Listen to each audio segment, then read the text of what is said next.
चलें जी। अब अगर आप किसी भी चीज़ के लिए अम, एक डिफरेंशियल इक्वेशन लिखते हैं, तो उसकी फॉर्म इस तरह की होती है जैसे यहाँ लिखी हुई है।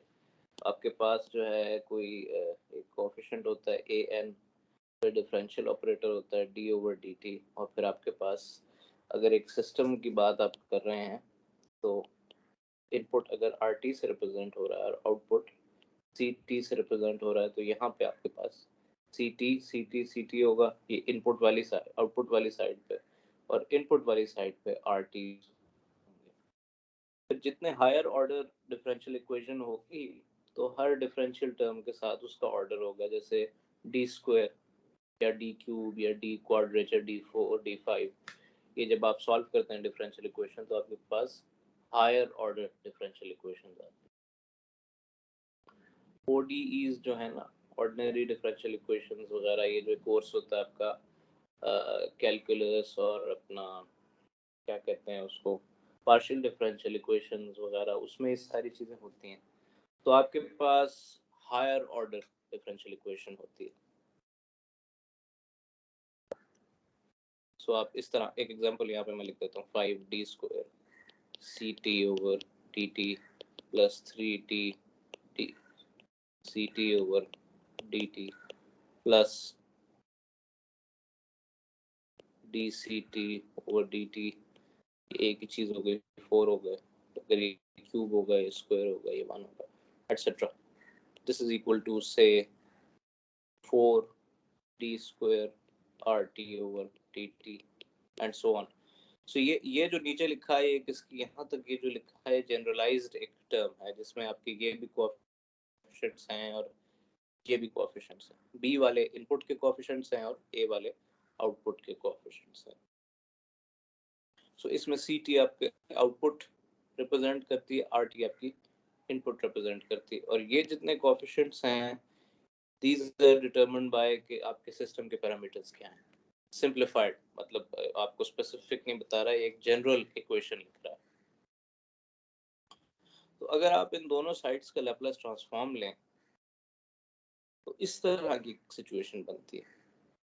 अब अगर आपको टेबल याद हो लैप्लास का, जो लास्ट टाइम हमने देखा था, बल्कि बेहतर है कि आपको बुक से ही मैं दिखा दूं।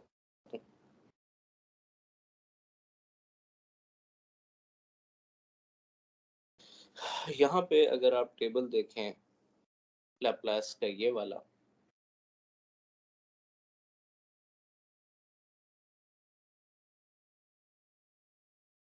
तो इसमें स्टेप फंक्शन 1/s है।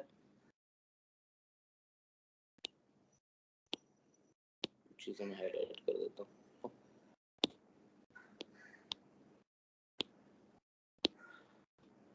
यूनिट स्टेप फंक्शन 1/s है, इम्पल्स 1 है, और यहाँ पे अगर आप डिफरेंशियल देखें, ये वाला Laplace of a differential in time domain is given by this, where these are the initial conditions f0 वगैरह, ये अक्सर इग्नोर हो जाती हैं क्योंकि आप जीरो डिफरेंशियल कंडीशन अज्यूम कर रहे होते हैं।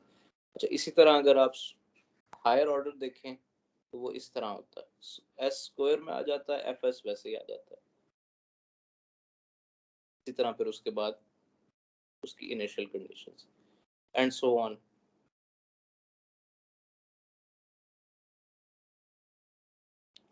इंटीग्रल की अगर आप लैप्लास लेंगे तो वो इस तरह आएगी। अब ये चीज़ें ज़रा नोट करने वाली हैं, ये चार, और ये जो पीछे मैंने आपको दिखाई थी, ये वाली। अब आप यहाँ वापस आ जाएं, तो ये हायर ऑर्डर डिफरेंशियल है, ये एफ एस को आप सी टी से रिप्रेजेंट करना, समझें कि ये एफ टी है, फंक्शन है।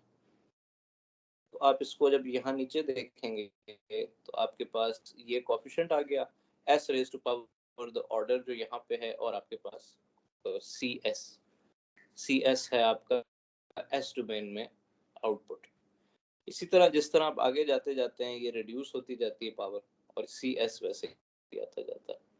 हत्ता कि आप A0 वाले कोफिशिएंट पे आखिरी कोफिशिएंट पे पहुंच जाते हैं, plus all the initial conditions जो वहाँ पे गिवन थी। इनिशियल कंडीशंस को अक्सर आप इग्नोर करते हैं। इसी तरह आप ये इस वाली साइड पे आ जाएं जो कि इनपुट की साइड है, तो इसमें भी इसी तरह होगा। कोफिशिएंट आएगा, रेज टू द पावर आएगा और RS आएगा। कोफिशिएंट्स आएंगे raise to the power RS हर ताकि आप आखिरी कोफिशिएंट पे पहुंच जाते हैं। जी, आउटपुट को मैंने मूव से कलर से रिप्रेजेंट किया, इनपुट को येलो से, प्लस द इनिशियल कंडीशंस। अब इनिशियल कंडीशंस जो हैं वो इग्नोर कर देगा वो इन बोथ केसेस में।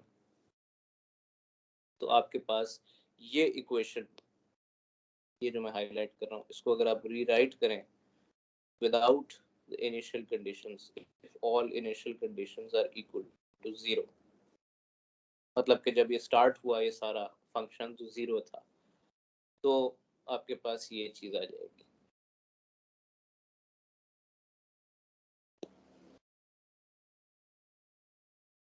सो आपने CS कॉमन लिया है इसमें से बेसिकली, और आपके पास ये चीज आ गई, इधर RS कॉमन लिया, इधर आपके पास ये आ गया।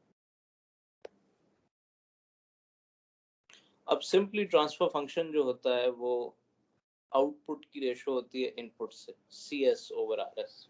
तो इसको अगर आप CS यहाँ पे रहे, ये नीचे चला जाए और RS इधर चला जाए, मतलब ये क्रॉस हो जाए, तो आपके पास ये वाली चीज आ जाएगी। Ratio of the output transform with the input transform, CS over RS is the transfer function। तो ये चीज ट्रांसफर फंक्शन है इस सिस्टम का। ट्रांसफर फंक्शन को यूजुअली शॉर्ट हैंड में इससे भी रिप्रेजेंट करते हैं, छोटा लिखने के लिए। अब आप क्या कर सकते हैं, आप एक डायग्राम भी बना सकते हैं जिसमें इनपुट यहाँ आ रही है, आउटपुट यहाँ आ रही है, और ये ट्रांसफर फंक्शन जो है ये यहाँ पे आप लिख सकते हैं। तो यही चीज यहाँ पे लिखती। अगर आप ब्लॉक डायग्राम की फॉर्म में रिप्रेजेंट करें सारी बात को तो इस तरह होगा। और अगर आप CS को एक इक्वेशन लिखें कि CS is equal to RS into GS, ये आपस में मल्टीप्लाई हो गए, इस तरह भी लिख सकते हैं। ये वो ट्रांसफॉर्म रिडक्शन की या इक्विवेलेंट डायग्राम रिडक्शन की बात है जो शुरू शुरू में आपको बताई गई थी यहाँ पे कहीं चैप्टर 1 में।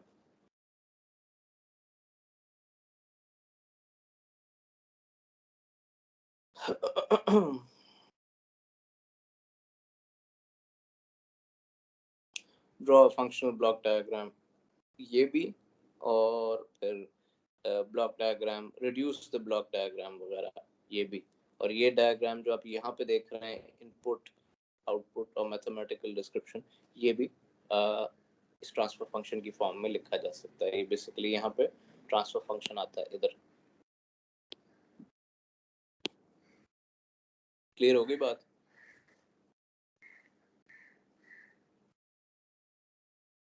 Yes sir.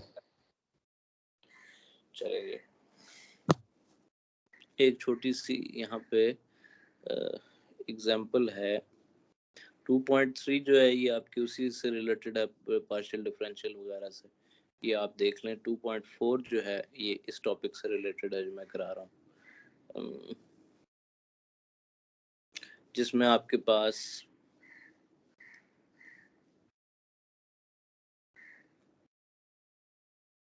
Wait a minute, आपके पास एक डिफरेंशियल इक्वेशन है इस तरह लिखी हुई है, d over dt first order है, ct plus 2ct is equal to RT। So ये आउटपुट हो गया, ये इनपुट हो गया।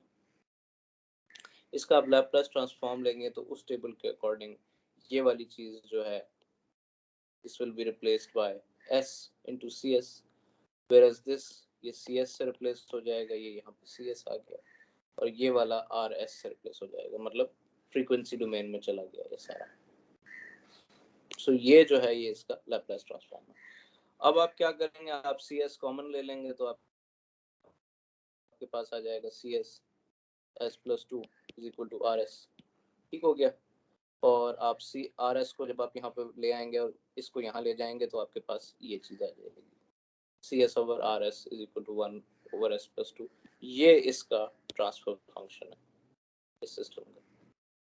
इसको आप इस तरह भी लिख सकते हैं, ड्रॉ कर सकते हैं कि आपका इनपुट आ गया, ये आपका 1/s+2 ट्रांसफर फंक्शन आ गया, ये आपका आउटपुट आ गया। सो ये ट्रांसफर फंक्शन टाइम डोमेन से ट्रांसफर फंक्शन में गया, सॉरी टाइम डोमेन में ये इक्वेशन थी, ये जो भी हाईलाइट कर रहा हूँ मैं, और इसको आप ट्रांसफर फंक्शन में ले गए यहाँ पे। सिंपल सा एक एग्जांपल, क्लियर हुई ये बात?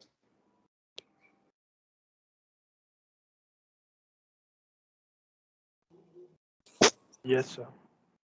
सही हो गया ये। इसी तरह आगे चल के एक स्किल एक्सरसाइज है 2.3, जिसमें आपको हाई ऑर्डर की एक मतलब 3 ऑर्डर की डिफरेंशियल इक्वेशन दी हुई है। तो ये आपके पास यहाँ से पता चलता है, ये देखिए 3 है, 2 है, 1 है, 0 है यहाँ पर। अच्छा, इसी तरह ये आउटपुट साइड पे, अब आप इधर नोट करें कि बाज़ दफ़ा लिखते हुए आसानी के लिए सी टी को आप रिप्लेस कर देते हैं सी से, आर टी को रिप्लेस कर देते हैं आर से, इन जनरल एक्स टी को आप एक्स से रिप्लेस कर देते हैं, वेरिएबल्स को टी जो है ना इसको स्किप कर देते हैं।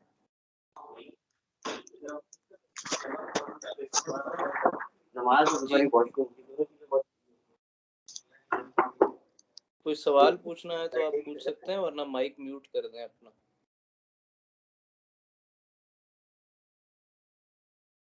अच्छा जी, ये बात आपकी यहाँ पे समझने के लिए कि ये एकदम से x इस तरह क्यों हो गया। अब आप इसका जो है वो लैप्लास ट्रांसफॉर्म लेंगे अकॉर्डिंग टू द टेबल वहाँ पे है, तो आपके पास इस तरह आ जाएगा, ये एस क्यूब आ गया, c s s square c s, ये जो होल टर्म होती है आपकी जो कोएफिशिएंट है ये एज इट इज आ जाता है, ये चेंज नहीं होता। जैसे 3 आ गया, 7 आ गया, एस सी एस और प्लस 5 सी एस, इस तरह। इसी तरह आर वाली साइड पे भी यही चीज़ है। अब इसमें से जो आपके चीज़ें ऑफ इंटरेस्ट हैं वो ये वाले हैं, ये आप कॉमन ले लेंगे और ये आप कॉमन ले लेंगे, तो आपके पास यहाँ पे ये चीज़ आ जाएगी जो है नीचे आई हुई। So C S into S cube plus 3 S square plus 7s plus 5 और ये आर एस कॉमन लेंगे तो आपके पास ये चीज़ आ जाएगी। फिर आप इसको c s over r s कर लेंगे तो आपके पास ये चीज़ आ जाएगी ऑटोमेटिकली, ये आपका ट्रांसफर फंक्शन है।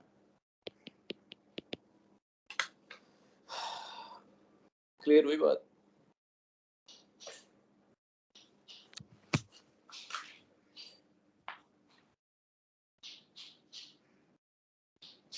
Yes sir. अच्छा जी, इसी तरह आप जो है वो और भी इसमें स्किल एक्सरसाइजेस हैं जिसमें ट्रांसफर फंक्शन से उसने सॉरी अपना टाइम डोमेन से ट्रांसफर फंक्शन निकाला है और फिर ट्रांसफर फंक्शन से टाइम डोमेन भी निकाली है अकॉर्डिंग टू दिस टेबल, ये जो यहाँ पे मौजूद है आपके पास टेबल।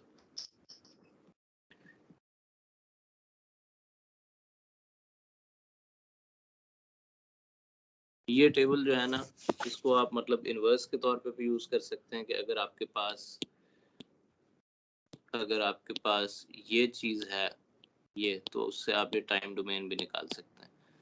और इसी तरह आगे जाकर ये वाली चीज़ है कि आपके पास ये इस साइड की चीज़ अवेलेबल हो तो आप उससे टाइम डोमेन वाली चीज़ें भी निकाल सकते हैं। सो इनवर्स ट्रांसफॉर्म और ट्रांसफॉर्म दोनों आप इस टेबल से कर सकते हैं। अच्छा जी, अब वो थोड़ा सा आपके स्पेसिफिकली आपसे रिलेटेड बात करता है कि जी इलेक्ट्रिकल नेटवर्क कंपोनेंट्स जो हैं सिंपल कैपेसिटर, रेजिस्टर, इंडक्टर, इनके ट्रांसफॉर्मेशंस क्या होंगे। तो पहले तो आप ये देख लें कि इनका बिहेवियर जो है वो टाइम डोमेन में क्या है। अगर आप यहाँ देखते हैं एक कैपेसिटर को, तो कैपेसिटर की जो वोल्टेज होती है वो उसके थ्रू जो करंट गुजर रहा होता है उसका इंटीग्रल होती है। कैपेसिटर की वोल्टेज अगर आपको याद हो तो इस तरह डेवलप होती है ओवर अ टाइम कांस्टेंट। ये वोल्टेज का लेवल है, ये टाइम, यहाँ पे आके ये फुली चार्ज हो जाता है, कहते हैं जी ये एक टाइम कांस्टेंट है इस कैपेसिटर का। फिर डिके होती है तो इस तरह डिके होती है, ये भी एक टाइम कांस्टेंट लेता है पूरा। सो वोल्टेज स्लोली ग्रो करती है कैपेसिटर की और स्लोली रिड्यूस होती है। किस फंक्शन की वजह से होती है? ये करंट की वजह से। करंट का इंटीग्रल है ओवर टाइम।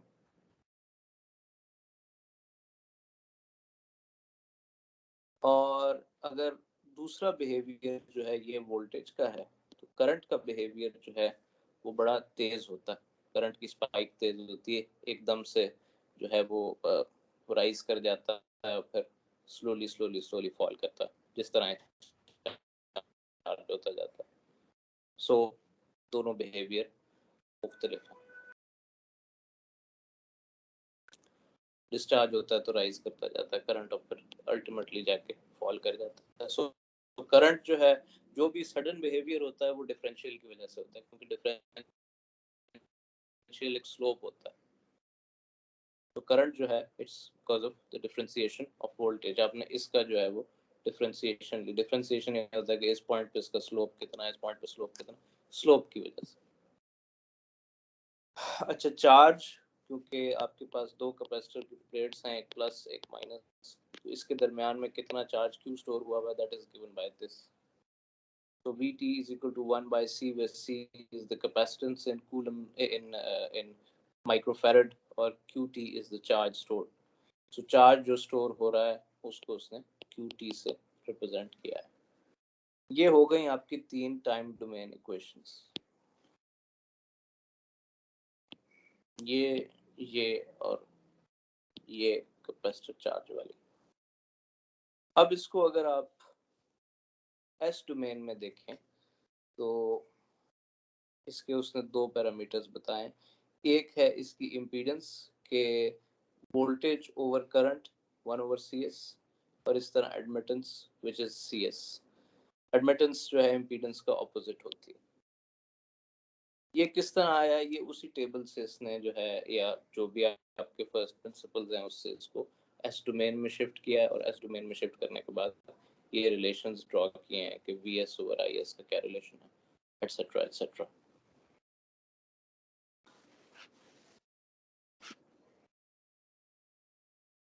रेजिस्टर का simply V is equal to IR होता है, और I is equal to V over R होता है। ये तो बड़ी सिंपल चीज है।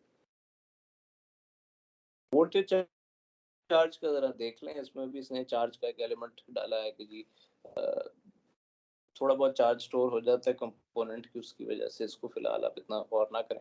तो इम्पीडेंस इसकी क्या है? R है, और एडमिटेंस 1/R है। अगेन इंडक्टर जो है ये ज्यादा इंपॉर्टेंट है। तो इंडक्टर जो है वो उसका बिहेवियर ऑपोजिट होता है आपके कैपेसिटर से। सो इसमें करंट जो है वो स्लोली ग्रो करता है इंडक्टर में एक टाइम कांस्टेंट में, और डिके भी स्लोली करता है। सो जो करंट है वो इंटीग्रल फंक्शन के साथ, और ऑपोजिटली स्पीकिंग जो वोल्टेज है वो डिफरेंशियल के साथ। इसका मतलब इसकी वोल्टेज जो है वो एकदम चेंज होती है। सो यूं करके, और मतलब rise and fall are quick. So इसकी इम्पीडेंस गिवन बाय LS और एडमिटेंस गिवन बाय 1/LS।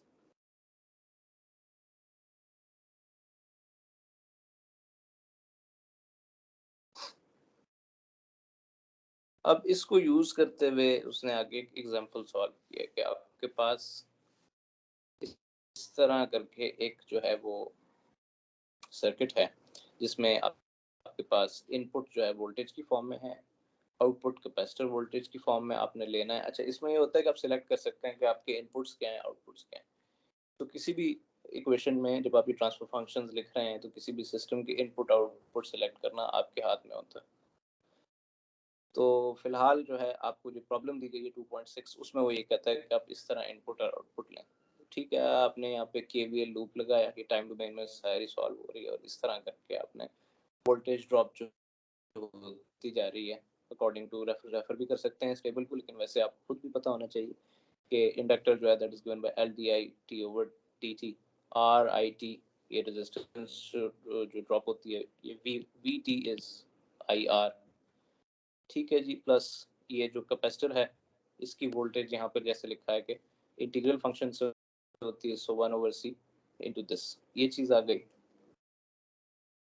अब आप देखते हैं कि चार्जिंग करंट का फॉर्मूला ये है, तो इसको आप यहाँ पे सब्स्टिट्यूट कर दें ऊपर, तो ये चीज़ आ जाती है T square Q T over d T square R D Q T and 1/c Q T.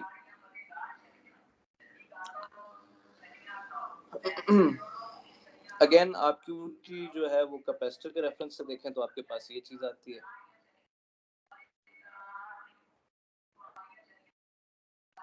सही है, एस के है।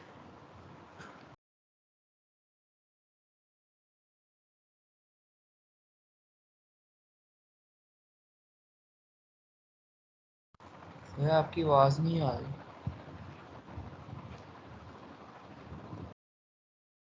हाँ जी, आप कह रहे हैं कि एस क्या है? एस जो है वो आपका फ्रीक्वेंसी डोमेन का सिंबल है। हम टाइम डोमेन और फ्रीक्वेंसी डोमेन में ऑपरेट कर रहे हैं। जो पैरामीटर यहाँ सी टी है वो लैप्लास ट्रांसफॉर्म के बाद यहाँ पे सी एस बन जाता है। यहाँ जो टाइम डोमेन का वेरिएबल है वो फ्रीक्वेंसी डोमेन के वेरिएबल से रिप्लेस हो जाता है।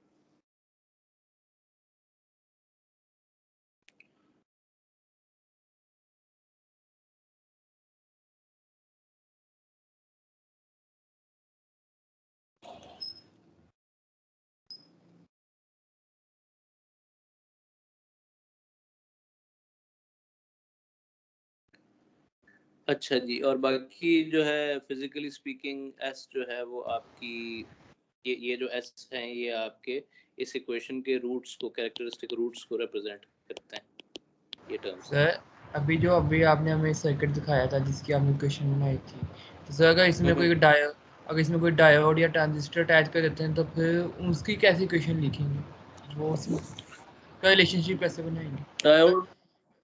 डायोड का वैसे आपकी इस बुक में मेरा नहीं ख्याल उन्होंने किया है, लेकिन डायोड को आप स्प्लिट कर सकते हैं एक रेजिस्टर के अंदर।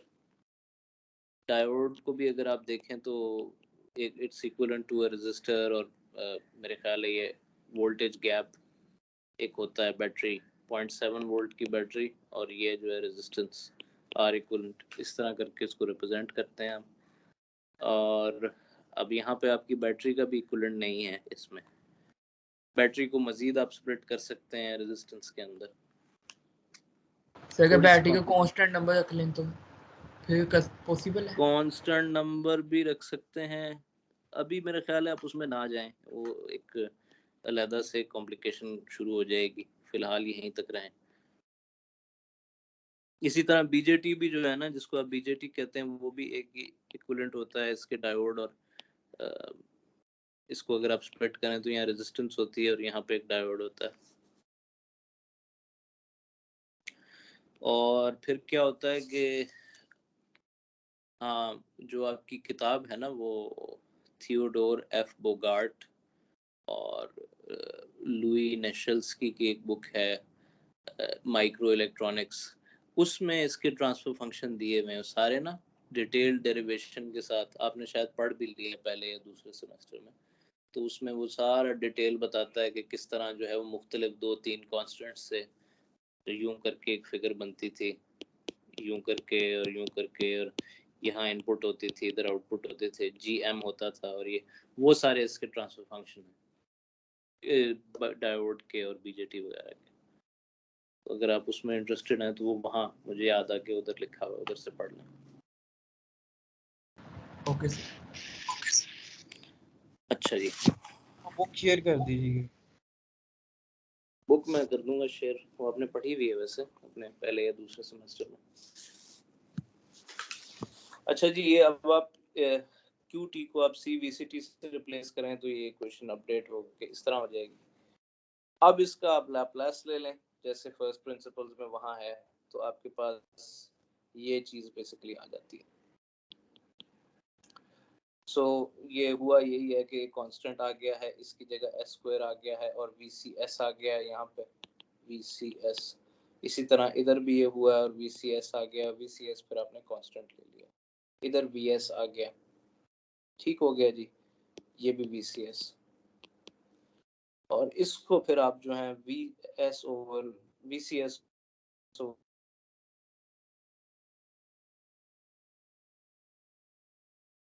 ओवर इनपुट, तो वो ये ट्रांसफर फंक्शन इस सारे सर्किट का।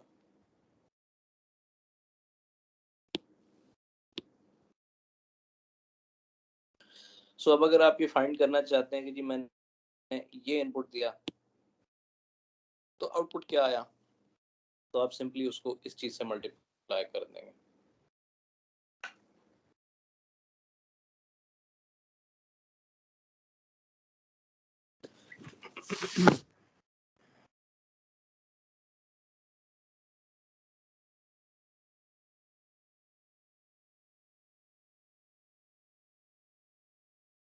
ये आपकी जो है एग्जांपल 2.6 है, इसमें यहाँ पे खूबसूरत सी डायग्राम भी बनी हुई है,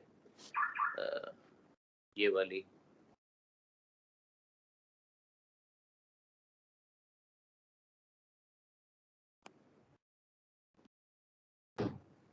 जिसमें ये जो यहाँ पे क्वेश्चन ड्राइव की है वो यहाँ पे इनपुट है, और यहाँ पे आपके पास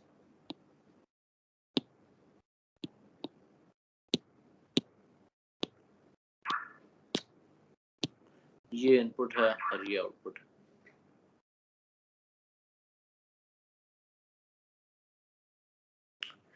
अच्छा जी,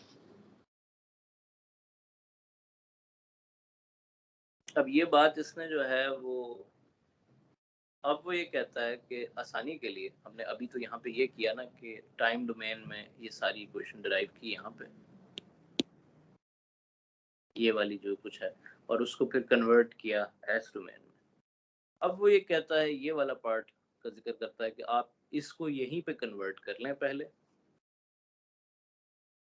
और इक्विवेलेंट्स निकाल लें। फॉर एग्जांपल VS कैपेसिटर के लिए आप कंसिडर करें with zero initial conditions, so VS will be equal to 1 over CS into IS। इसी तरह रेजिस्टर, इसी तरह इंडक्टर। तो अब आप जब सर्किट ड्रॉ करेंगे तो उसके साथ ही आप एस डोमेन टर्म्स लिख देंगे, जैसे यहाँ लिखिए।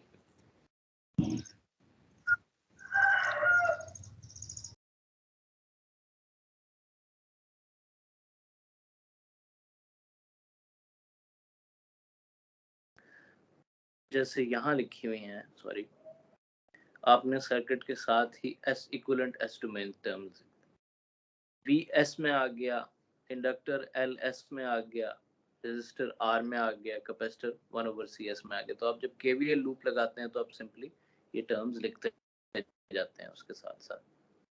So now you can easily write this kind of a function.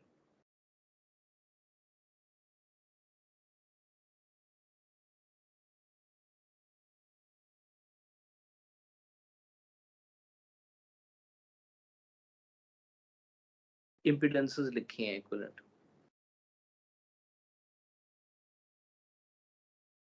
यहाँ पे दोबारा लिख के दिखा देता हूँ।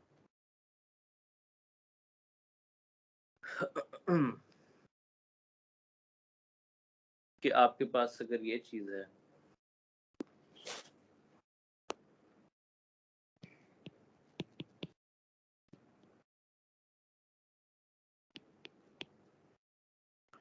तो आप अगर टेबल को देखें,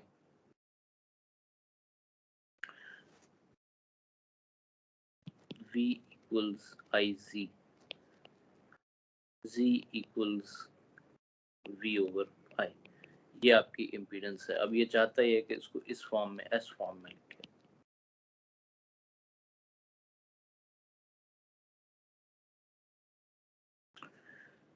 सो कैपेसिटर के लिए, कैपेसिटर की इम्पीडेंस यहाँ पे लिखी हुई है इक्विवेलेंट, ये कैपेसिटर ये है, ठीक हो गया, इसकी इक्विवेलेंट इम्पीडेंस 1 over CS है। सो मीन्स टू से कि आप ये कह सकते हैं कि the VCS of a capacitor is equal to जो भी कैपेसिटर की इम्पीडेंस है into the current, according to this rule V is equal to IR, simple। अब ये क्या है, ये आप यहाँ पे पुट कर देते हैं 1/CS into IS, तो आपके पास कैपेसिटर की इम्पीडेंस आ गई।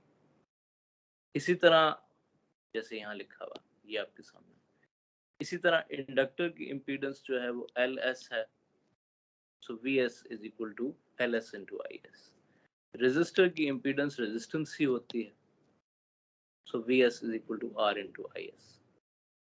अब क्या होगा कि अब जब आप ये लूप लिखेंगे तो इसकी आप, ये तो आपकी इनपुट वोल्टेज आ गई, ये आपकी इंडक्टर की इम्पीडेंस है, ये आपकी रेजिस्टर की इम्पीडेंस है, ये आपकी कैपेसिटर की इम्पीडेंस है। अब आप यहाँ पे इस तरह करके जो है ना, ये एक KVL लूप लगा लें, लेकिन S डोमेन में। तो क्या होगा, अब आपके पास ये चीज आ जाती है, PS plus LS into IS plus R into IS plus 1/CS into IS is equal to 0। जाहिर है ओवरऑल जब आप एक KVL लूप लगाते हैं तो उसकी सारी टर्म्स जो क्या कहते हैं कि around the KVL loop the sum of voltages is 0। तो अब आप इसको इस तरह लिख सकते हैं कि VS plus LS R 1/CS। CS जो है वो तो मैं कंफर्म कर लूँ किस तरह, CS इस तरह, हाँ सॉरी, ये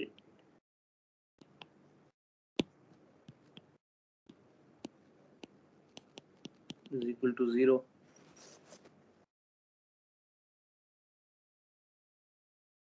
सो ये आप इस तरह करके KVL इक्वेशन लिख सकते हैं। आपकी बुक में मैं देख लूँ उसने किस तरह रिप्रेजेंट किया है इसको।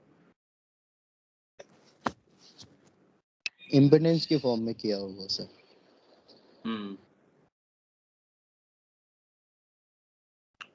दिस विल बी यूं करके जाएगा ना, तो this will B actually minus और ये बाकी सारी प्लस होंगी।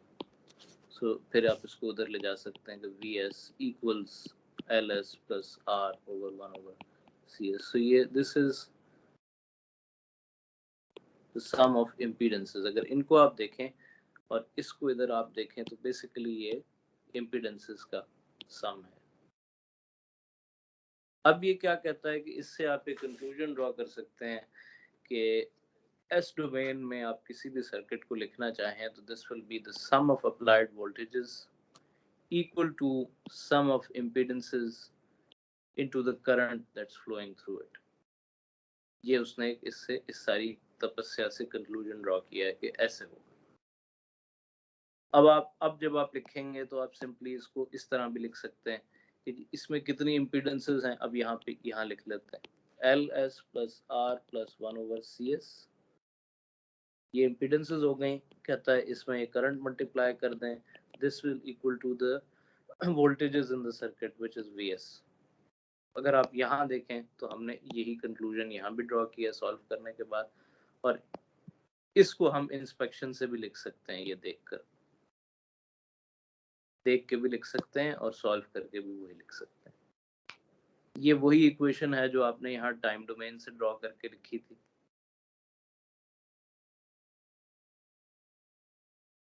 यही चीज यहाँ भी आ सकती है। इनपुट आउटपुट टर्म्स जरा मुख्तलिफ हैं, इधर उसने इस तरह की डिमांड नहीं की कि इसकी वोल्टेज बताएं, तो आपके पास ये इक्वेशन आ गई। चलिए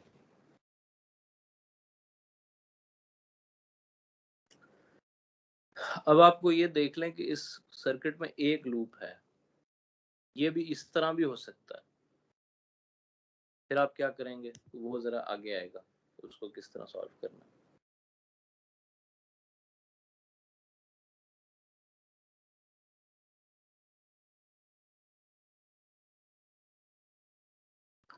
अच्छा जी,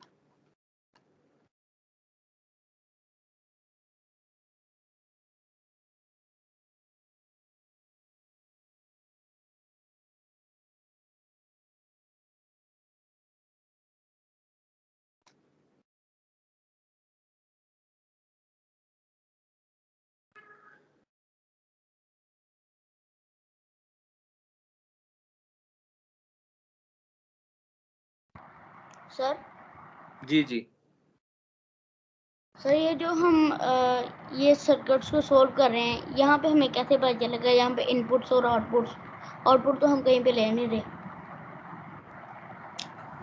फिलहाल आप इसको ऐसे ही ले लेना। अभी जो है हम इनपुट्स और आउटपुट्स की बात नहीं कर रहे। फिलहाल हमारी आउटपुट करंट है और इनपुट वोल्टेज है, इसलिए ये जरा सिंपल सी इक्वेशन है।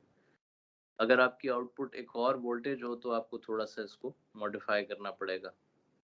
इसको अंदर मल्टीप्लाई करेंगे, फिर वोल्टेज निकालेंगे, VCS कैपेसिटर की वोल्टेज जो होती है, और फिर आपके पास इसी तरह की इक्वेशन आ जाएगी जैसे ये ऊपर है, VCS ओवर VS। तो इसमें हमने सिर्फ इक्वेशन बनानी है सर्किट की? नहीं, आप इसमें इनपुट वर्सेस आउटपुट के ट्रांसफर फंक्शंस भी लेंगे और उसको टाइम डोमेन में भी सॉल्व करेंगे। अभी सिंपल कॉन्सेप्ट बिल्डिंग हो रही है तो आपको सिंपल एग्जांपल्स दे रहा है वो। आगे जाके आप इसी तरह करेंगे कि एक एक सिचुएशन में बहुत सी आउटपुट्स हो सकती हैं। मिसाल के तौर पे वो कह सकता है कि इसके अक्रॉस जो है वोल्टेज क्या है, ये इनपुट है और ये आउटपुट है, या ये इनपुट है और ये आउटपुट है। तो दो आउटपुट्स आपके पास हो गई, आपने कोई एक सिलेक्ट करके उसका ट्रांसफर फंक्शन लिखना है। ट्रांसफर फंक्शन याद रखिए एक इनपुट और एक आउटपुट के दरमियान में होता है। वेरस टाइम डोमेन में आप ये कर सकते हैं कि आपके पास दो इनपुट्स हैं और फिर एक से ज़्यादा आउटपुट्स हैं, इस तरह का रिलेशन भी बन सकता है। ये थोड़ा सर आगे अगर चल के स्टेप बाय स्टेप। हाँ जी सर अगर हमारा इनपुट टाइम डोमेन में और आउटपुट जो करते हैं फ्रीक्वेंसी डोमेन में, फिर उसको किस तरह सोल्व करेंगे? नहीं नहीं नहीं, ऐसे नहीं होता। जो एक ही डोमेन में सारी चीज़ सॉल्व होती है, या टाइम डोमेन में या फ्रीक्वेंसी डोमेन में या डिस्क्रीट डोमेन में, सारी चीज़ सारा कुछ ट्रांसफॉर्म होता है उस डोमेन में, फिर उसका एनालिसिस होता है। सर लेकिन आपने पहले चैप्टर में पढ़ाया था कि एक सिस्टम के अंदर दो सब सिस्टम भी हो सकती हैं, तो ऐसे भी पॉसिबल है पहला सिस्टम टाइम डोमेन में हो, सेकंड सब सिस्टम फ्रीक्वेंसी डोमेन में? ऐसे नहीं होता। असल में हम एनालिसिस कर रहे हैं और अपने एनालिसिस के लिए हम जो है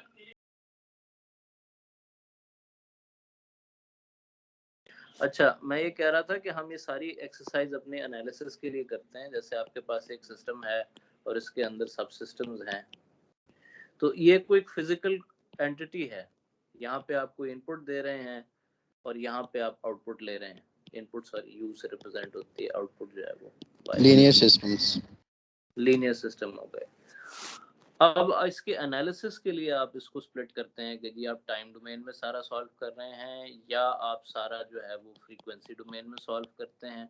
XS X2S सारा कुछ जो है, और आउटपुट जो है ये आप अपने अंडरस्टैंडिंग के लिए सारा कुछ करते हैं। फिजिकली सिस्टम तो चीज़ें होती हैं, डिजिटल डिवाइसेस होती हैं वो।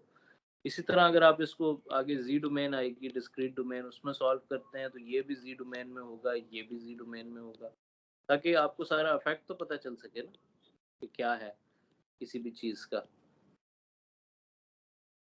तो आप जब भी अपने कागज़ पे इसको करेंगे या कोई प्रोग्राम लिखेंगे तो आप सारा कुछ एक ही उसमें ट्रांसफॉर्म कर देंगे, फिर सॉल्व करेंगे। फिर आप ये कर सकते हैं कि इसको वापस टाइम डोमेन में ले जाएं या टाइम डोमेन से फ्रीक्वेंसी डोमेन में ले जाएं।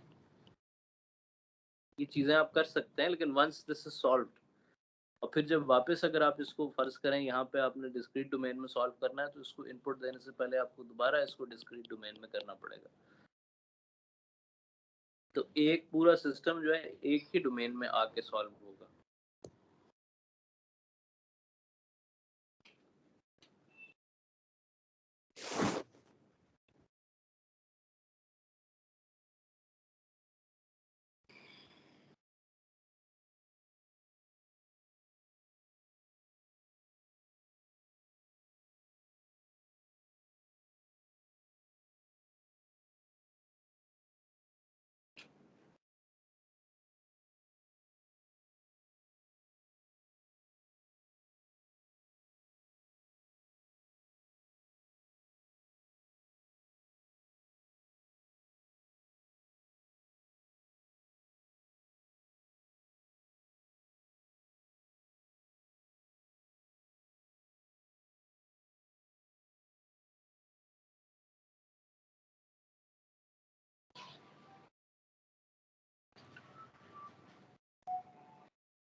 ये आपने रीड किया है पार्शियल फ्रैक्शन एक्सपेंशन वाला पार्ट टेबल 2.2 के बाद जो सारी कार्रवाई हुई है, ये पढ़ी है आपने?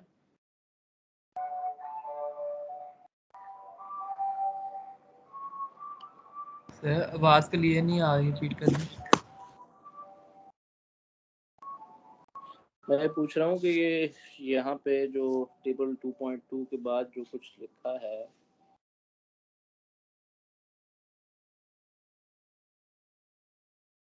ये पार्शियल फ्रैक्शन एक्सपेंशन, ये आपने अभी रीड किया है कि आपके पास अगर डिनोमिनेटर में ज़्यादा हायर पावर्स हैं तो उसको किस तरह आपने रिड्यूस करना है?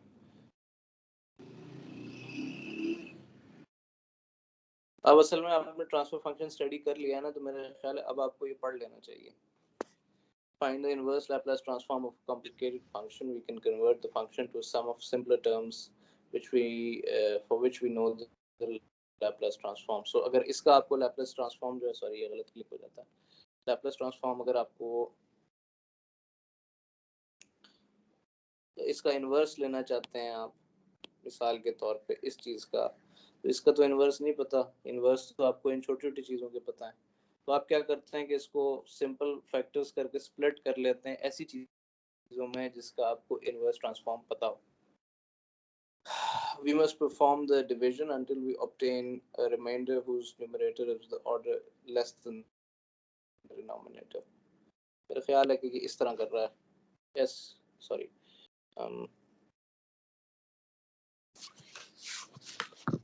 ये आपके पास अगर है s cube plus 2s square plus 6s plus 7 over s square plus s plus 5,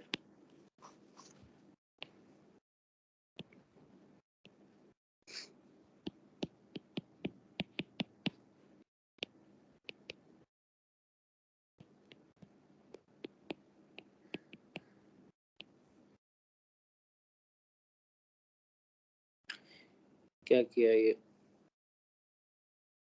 इसको s से ऐसे करेंगे सर। s से करेगा ना, s cube plus s square plus 5s, तो आपके पास जो है 0 1 s स्क्वायर और 1s प्लस 7, ये रिमाइंडर आ गया।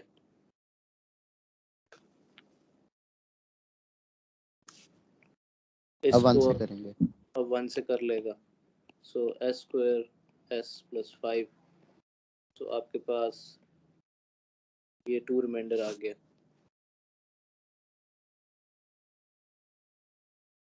अब जो है वो f1s equals this thing s plus 1 plus 2 over this thing s square plus s plus 5. अच्छा, अब taking the inverse Laplace transform of this, अभी कहता है कि टेबल में मौजूद हैं ये वाली चीज़ें, देख लेते हैं कि नहीं।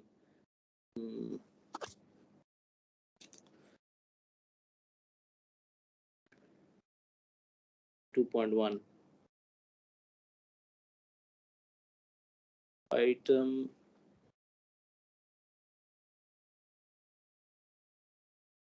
ये Laplace transform 1 है इसका, अपना इम्पल्स फंक्शन का, या 1 का जो है ये इम्पल्स फंक्शन है इस तरह। आइटम 7 ये कहता है आइटम 1 और आइटम 7,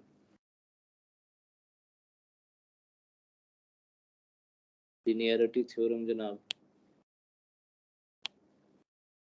आइटम 3 ऑफ टेबल 2.2, ये वाली चीज़।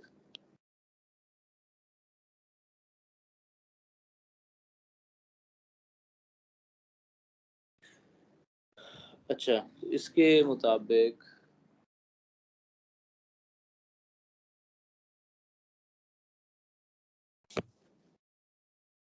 इसकी इनवर्स लैप्लास के थ्रू टाइम डोमेन जो चीज़ है that should be equal to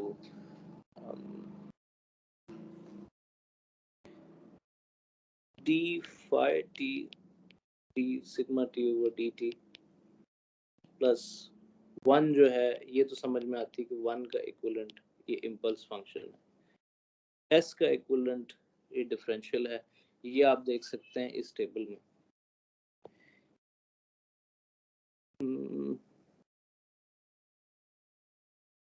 S का इक्विवेलेंट जो है ना S into F S, that is this differential term.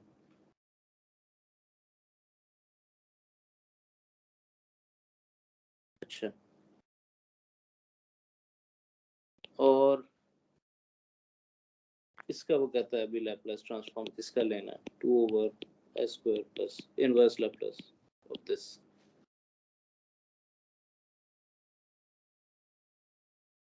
वो कहता है इसको मजीद एक्सपैंड करेंगे into a sum of terms and then find the inverse Laplace transform for each term.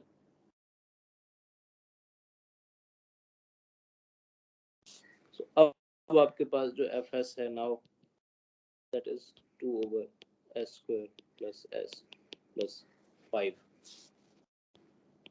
तो इसको आप लिख सकते हैं लाइक दिस एस प्लस 1 और एस प्लस 2, इसको स्प्लिट किया है।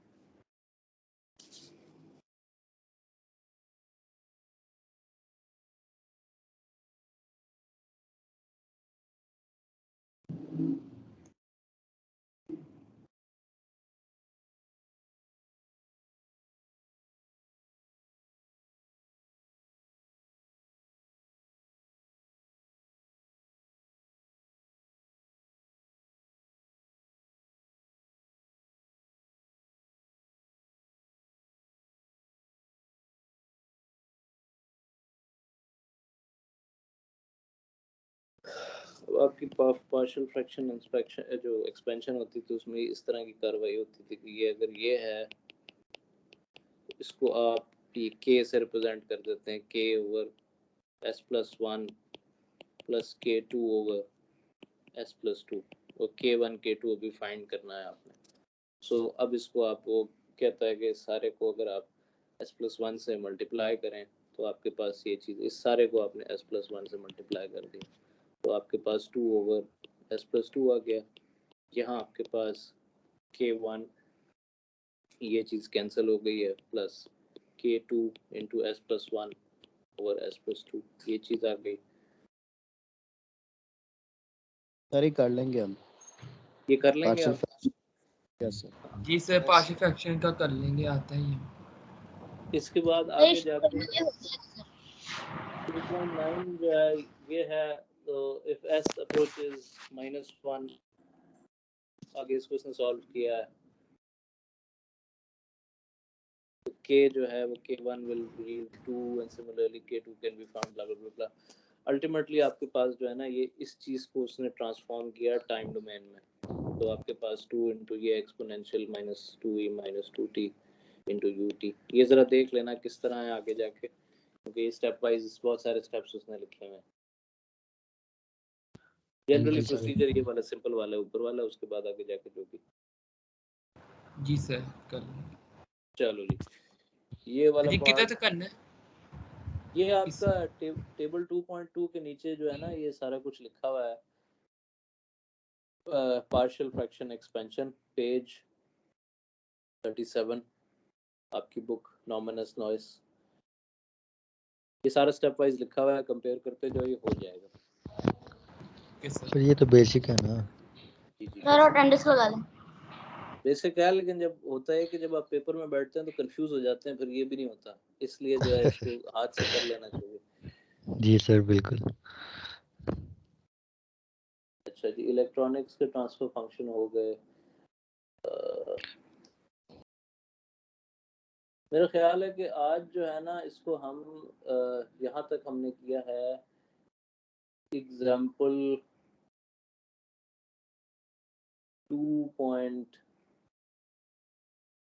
2.9 तक आप देख लें।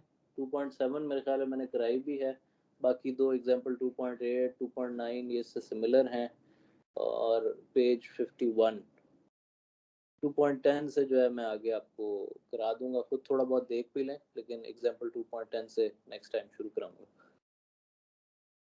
अब जो है वो सर जी जी जी जनाब। सर ये जो रिकॉर्डिंग है ये ड्राइव में सर अपलोड करके लिंक दे दीजिएगा।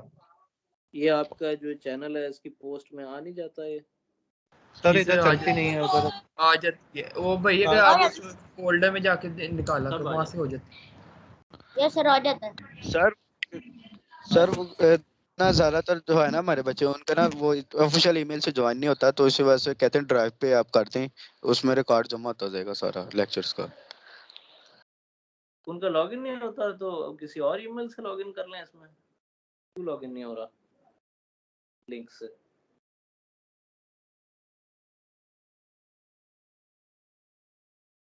सर उन्होंने अपनी टीम डिलीट कर दी। सर ड्राइव पे ये होता है ना कि हम डाउनलोड कर लेते हैं, फिर वो एक दफा डाउनलोड करके जब मर्जी सुन ले सर।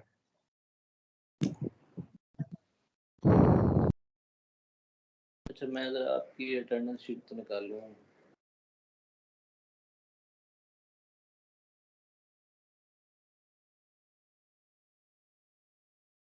इलेक्ट्रिकल ये आपका कंट्रोल सिस्टम थ्योरी है। अच्छा जी। रोल कॉल सुन लें आपकी। इसमें 2017 के लोग भी हैं। अच्छा जी। अब्दुल्ला आजमी 217 638 एब्सेंट है। 2018 615 आमिर सगीर। सही है 19 सेशन है, डबल ई 19। नहीं इसमें दो रिपीटर्स भी हैं। 601 2019 मोहम्मद तनवीर। 601 तनवीर साहब। जी सर। अच्छा जी। 602 yes sir. 603 present sir. 604 Ghulam Shahzad. Yes sir 60। अच्छा जी percent. 605 present sir. 606 present sir. 607 present. 608 present sir. 609 sir. Present 609। Sir. अच्छा प्रेजेंट जी। सर। 612 sir 611 present sir. 611 तो यहाँ है ही नहीं। 611 आप कह रहे हो रजिस्टर किया कोर्स आपने? कोर्स अभी नहीं रजिस्टर्ड किया। कर लेना रजिस्टर ताकि आप यहाँ इसमें आ जाएं। 612 प्रेजेंट। 613 613 अब्दुल्ला। सर ये लीव पे इनका पेपर है सर। लीव है। 614 एहसन शहजाद एहसन जाहिद। लीव पे ऐसे उनका पेपर है। Leave. 615 Usama Bhatt. Yes yes sir. 616 Mohammad yes sir. Awais. Yes sir. 617 618 618 17 नहीं है। 618 एहतशामुल हसन। सर इनका भी पेपर है। 620 Bilal Babar. Present sir 620। Present sir अच्छा 620। अच्छा। 621 उमर रशीद। सर इसका paper 623 Zahid.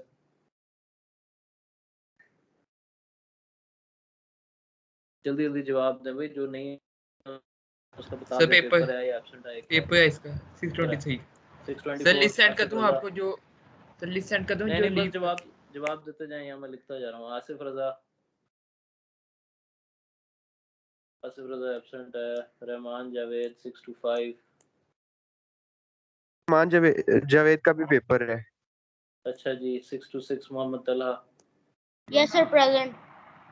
Mohammad Daud Siddiq 627। 6 to 8, 6 to 9, 6:30. 6:30 present sir sir. 6:28 के लिए सर 6:31 6:27 चलें 6:28 प्रेजेंट है, क्या सीन है? 30 present है सर.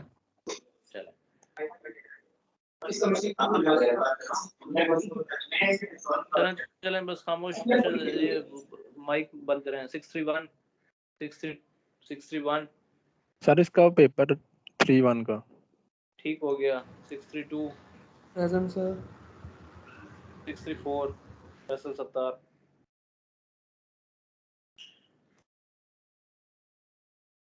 एब्सेंट. 636 सर 6:34 present है. अच्छा प्रेजेंट हो गया. चलें जी 636 636 सर अच्छा जी प्रेजेंट 637 639 640 641 प्रेजेंट सर. सही हो गया. चलें जी ठीक है. सर 6:34 की लगा दी ना आपने? 634 की लगा दी, प्रेजेंट लगा दी मैंने. अस्सलाम वालेकुम सर. 6:28 क्या हुआ? सर 642 जो है ना, मैंने अभी कोर्स रजिस्टर नहीं किया, मेरी अटेंडेंस लगा दें. अच्छा चलें आप जो है ना अपना कोर्स रजिस्टर करें, बाद में मसला बन जाता है. अभी जो एक लास्ट टाइम भी एक लड़का था, उसने कोर्स रजिस्टर नहीं किया था, वो पेपर देने आ गया था, उस बेचारे का रिजल्ट तो फॉरवर्ड नहीं हुआ. फिर तो आप टाइमली रजिस्टर करें सारे कोर्स वोर्स जो हैं. ठीक है और सर. ये शहबाज साहब जो है ना, उनसे आप पूछ लें, उनको ज़्यादा पता होता है सारा के टाइमिंग कौन सी है और डेडलाइन क्या है, और डेडलाइन से पहले रजिस्टर करें. ठीक है सर, आज ही कर लेते हैं. सर रिकॉर्डिंग सेव कर लें. रिकॉर्डिंग सेव हो जाएगी. सर 6:28 की लगी है. लग गई